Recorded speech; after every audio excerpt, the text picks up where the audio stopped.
Gen Z is a divided generation, from our politics, to our religious views, to our perceptions of the world and ourselves at large. This division occurs within the differences between men and women in general. It changes based on country and culture and lifestyle. But I'd argue the biggest reason why Gen Z is so divided, more divided in a way than any other generation before us, is because of the general polarization of the internet and social media and the radical changes that have occurred within our lifetimes for the most part. To start, I'd like to examine the internet and the specific ways it influences a sense of division within our generation. You see, an important thing to realize when you're spending time online, something that can be deceptive and that I myself have struggled to understand at times, is that the internet is not an accurate depiction of reality when it comes to the ecosystem of information and people's opinions. This feels obvious, but I think these algorithms work on us in a very subconscious way, not as blatantly as something like traditional news media used to. But when you spend enough time on the internet, on social media platforms, you may very easily find yourself in some distorted political bubble, like the content you're interacting with aligns strongly with two particular narratives, and continues to be recycled to you day after day with no real exposure to opinions from the other side, or things that it thinks you'll disagree with.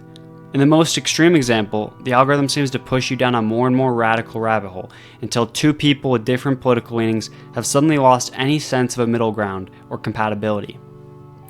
Now for a time, I want to zoom out and acknowledge the elephant in the room. And I don't mean the GOP. You see, I think that political parties in general have contributed to a lot of this over time. The polarization in the United States specifically, where I grew up and I have room to comment, didn't begin with the internet. It was just exacerbated by it. And although I'm less informed to speak on the broader perspective, with the politics of the world as a whole, I think it's very much a similar story.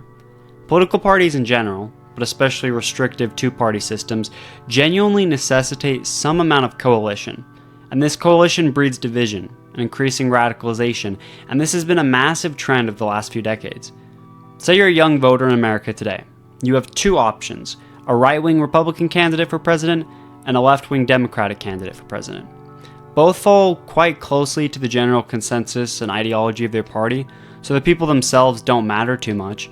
But imagine that economically you agree a bit more with the Republican candidate, while on social issues you agree a bit more with the Democrat candidate.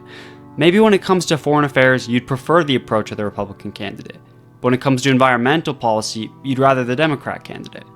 Suddenly, because of how much coalition there is and how many issues are baked in so cleanly among party lines, you have to make a judgment over which issues are more important to you and vote purely based on that instinct. Nobody really gets what they want. But more than that, the social issues becoming a massive part of politics makes the more essential rules of governance less understood and acknowledged. In general, the division in the United States is more so due to social issues rather than purely economic or geopolitical disagreement.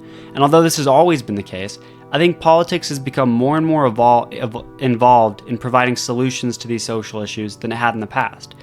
In general, I think people have some amount of confirmation bias or cognitive dissonance when it comes to the politics. Like, you generally lean one way from the start, and then your algorithm in your social circle starts to ingrain this idea in you that things are so obviously black and white, and so you begin to conform to the bipolar nature of politics in your country and radicalize yourself as much as you have to align with your party, because what other option is there? For a long time, voting independent or voting for a third party has just been throwing your vote away.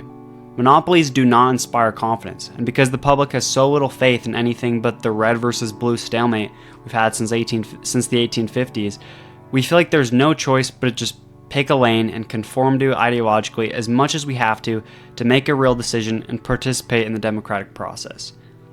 Okay, now, just to circle back for a minute. I mentioned at the start how this division often is along gendered lines, and the data generally supports this. Although young people in general are more likely to vote left, young women especially are a lot more likely to vote left than young men. On certain social issues, the polling between young men and young women make this gap in worldview even more apparent. This depends on certain things like where you're from, if your state is red or blue, but in general this trend is quite well documented. And with these younger generations becoming more politically active than ever and more serious about their political alignment, this massive division between men and women when it comes to political beliefs can often ruin relationships or make young people today feel more pessimistic towards the entirety of the opposite sex. You see, I'm a big believer in the idea that there is a lot more that unites us than that divides us. Gen Z has far more in common with each other than we have things that divide us. And just because we've been the guinea pig for this unproven 21st century New World Order with cell phones and the internet and social media, we've become unintentional victims of the problems within these systems. Or honestly, some might say that this polarization was done intentionally, that some nefarious actors want our generation to divide us, want us to keep infighting, so that we can't really come together and work towards a collective change which will actually benefit us as a general demographic. The biggest enemy of this generation right now is itself, because as Abraham Lincoln once said famously, "A house divided against itself cannot stand." I myself have seen a concerning trend over my lifetime of people becoming increasingly black and white in their thinking. We attach to this dogmatism and conformity to the order we're already aligned with, and we begin to view everything as being one way or another, good or bad, true or untrue, black or white. Sometimes this isn't inherently wrong. Some issues genuinely are as clear as that, but for most things I genuinely believe there are shades of gray. And when we ignore that, when we look at people who disagree with us as being evil or inherently wrong and hateful for their perspective, we lose something within our collective, which has been a foundation of everything good in the world. And that's trust and understanding and empathy, which has been eroding over time in a way so subtle we've all seemed to miss it, yet so obvious we feel with every day online that passes. Stop letting yourself be a sheep, just following the group you found yourself in. Stop letting the choice between two broken parties influence your perspective to be less nuanced and personal than it otherwise would be.